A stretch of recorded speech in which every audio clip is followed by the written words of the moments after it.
Joining me now to discuss this is Colin Harding in Manchester in the UK. He's the director of Latinform, a consultancy and information service on Latin America. Colin, good to have you on the program. What do you make of how close the results have been in this presidential election?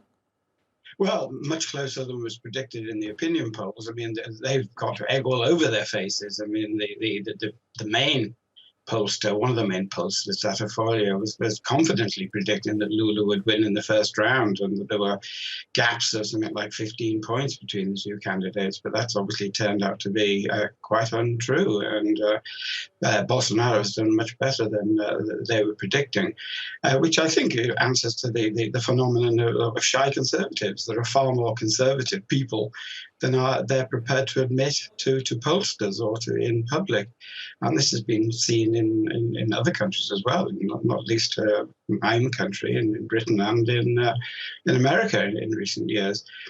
So we've got this same thing happening. I mean, a lot of people share Bolsonaro's views, but don't like his style. I mean, he's very crude and very aggressive, but they share a lot of his views, and this has been demonstrated in the polls. And those polls had quite a high voter turnout. Brazilians clearly wanting to make their mark in this election. What are the issues that they want to see resolved and solved in their country? Well, I mean, as Bolsonaro alluded to it in that brief speech we saw, she's saying the very poor in Brazil are in a worse situation than they were before. And there's inflation. The economy has not been doing well recently, although it has started to improve.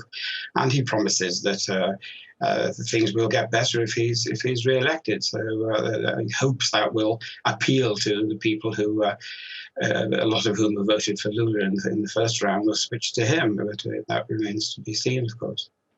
Well, many analysts have spoken about Brazil being a very polarized country. Is that really down to Bolsonaro, or is this just what's happened over the last few years? People are wanting change. That's why Lula has been so popular. So what is behind the polarization in the country?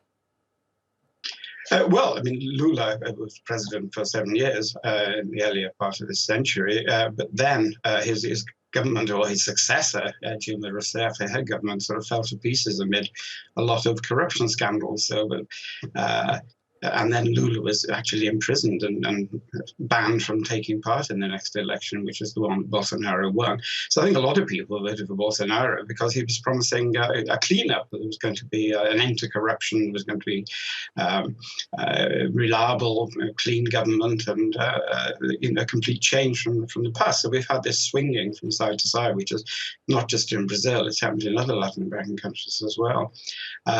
And he's hoping now that he has the momentum that will continue, because he's got a lot more votes than he I think, was expecting. And he's hoping that this change, as he says, will continue. It's certainly going to be interesting to see what happens come October 30th. Colin Harding, good to get your analysis. Thank you.